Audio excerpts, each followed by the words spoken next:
안녕하세요. 논문 같이 씁시다의 논문 조교입니다.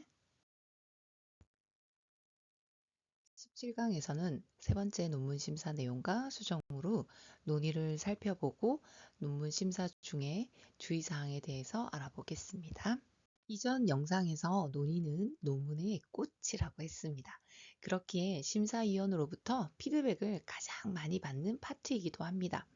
그것은 연구의 목적부터 연구의 전체 내용을 논의해서 확인하고 연구 결과를 토대로 선행 연구와 비교하여 본 연구가 갖는 시사점과 의의가 있어야 어때요? 연구 논문으로서의 가치가 있기 때문일 것입니다. 법률적, 정책적, 실천적 제언을 구체적으로 제시할 필요성과 논의에서 가장 많은 의견으로 주시는 단순한 결과 정리 같다. 결과를 요약한 것에 불과하다.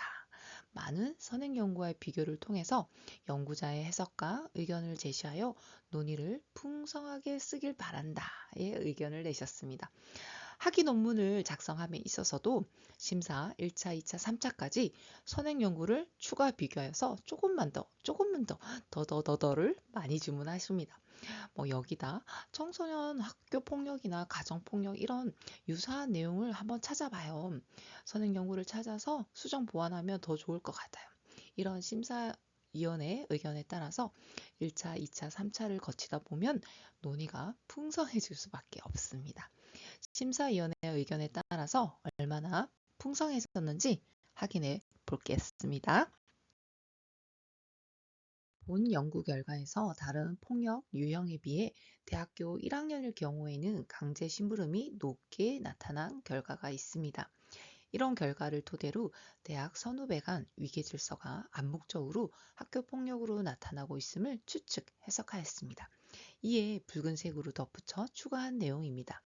선행 연구의 이성 관계에서 발생할 수 있는 폭력과 비교하여 제시하였으며 이를 예방하기 위한 대책으로 대학의 인권센터의 기능을 확대하여 인권 침해 행위의 전반에 걸쳐 운영될 필요성을 제언하였습니다.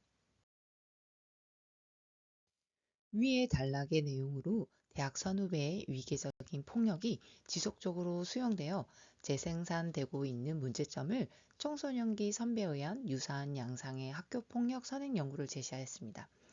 연구 주제와 관련한 선행 연구가 부족할 경우 논의를 쓸 때 어려움이 많습니다. 그래서 다양한 연구 대상의 선행 연구를 찾아볼 필요가 있습니다.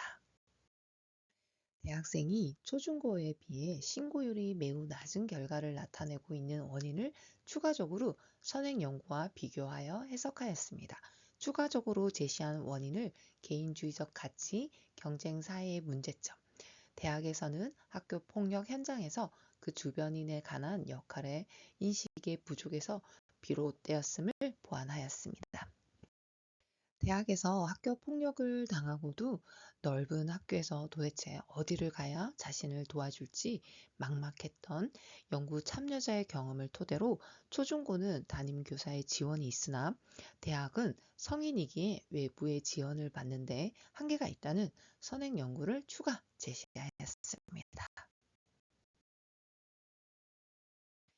대학의 지원 시스템 구축을 위한 대안을 다른 법률 시행령과 더불어 법정 의무 교육 확대 및 개편을 통한 대안을 제시하였습니다. 이렇게 논의의 수정은 마무리되겠습니다.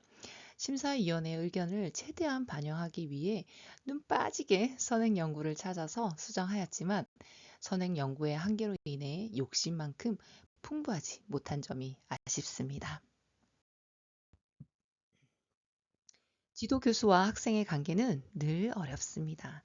그렇지만 지도교수와의 관계로 인해 논문을 포기하고 수료로 마무리하는 학생이 적지 않다는 사실은 그만큼 대학원에서 지도교수와의 관계가 중요함을 뜻합니다.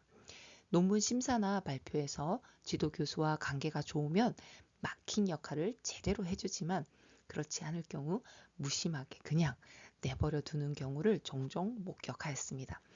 지도교수는 항상 어렵지만 수업 전후나 별도 면담 신청을 하여 멀고도 가까운 관계를 맺는 것이 중요합니다. 학과 내 심사위원 선정은 이전 영상에서도 전달했지만 수업 시간에 과제, 발표, 예의를 갖춰 인사를 열심히 해서 좋은 인상으로 각인시킬 필요가 있습니다. 수업 중 한 번씩 요즘 학부생들은 말이야 인사를 안 해 이런 말 하시죠. 그건 학부생이 아니라 대학원생들 들으라고 하는 소리니 새겨들어서 조심하면 좋습니다. 외부 심사를 선정함에 있어 저는 질적 연구자람 교육인류학회에 들어가서 위치적으로 가까운 교수진들 중에서 논문을 몇 편씩 읽어보고 나와 잘 맞는 연구 스타일의 교수님을 선정해서 이메일로 먼저 인사를 드리고 부탁을 하여 결정하였습니다. 논문 심사 통과 여부의 결정은 논문 쓰는 기간 동안 학술 논문 몇 편을 게재하였는지를 확인하여 연구자의 연구 능력을 인정받으면 수월하게 통과됩니다. 보통 석사는 학위를 받고 수정 보완하여 학술 논문을 투고하지만 박사는 수료 전후로 최소 두세 편 정도 게재되어야 그 능력을 인정받습니다. 그리고 석사는 1, 2차 논문 심사 사이, 박사는 2, 3차 사이 수정된 내용을 토대로 남은 기간 동안 수정하기 어려울 만큼 수정 범위가 광범위하면 다음 학기로 논문 심사가 추가되기도 합니다. 그러니 2, 3차, 1, 2차 안에 최대한 심사위원회 의견을 반영하여 수정해야 합니다. 논문을 쓰다 보면 논문 틀도 틀어지고 자간이 급 좁아졌거나 넓어진 경우 글자 크기, 오탈자 등등 자기 논문을 읽으면서도 눈에 띄지 않는 단점이 있습니다. 이때 논문 읽기 품앗이로 서로 논문을 읽고 피드백 해주면 도움이 됩니다. 저는 초등학생 딸이 한날 엄마 저거 틀렸어 라고 해서 틀린 글자 하나에 처음에는 100원부터 시작해서 1000원까지 올려서 하나씩 찾았습니다. 당근 다른 연구자와 품앗이도 했지요. 그럼에도 불구하고 완성 제본에서 여고생이 여생고로 되어 있더군요. 논문 쓰기에서 가장 어려운 관문 바로 논문 심사를 통과했다면 이제 산전수전 경험으로 세상에서 못할 일이 없을 만큼 연구자로서 성장하였을 것입니다. 저는 이 간문이 끝나고 능글맞아졌다는 소리를 가장 많이 듣습니다. 아마 지도교수와 심사위원분들께 아부를 하도 많이 해서 그런지 모르겠습니다. 논문에 관해서 문의사항은 댓글로 남겨주시면 최대한 도움이 되도록 알려드리겠습니다. 논문이 완성되는 그날까지 논문 조교가 함께 힘을 보태겠습니다.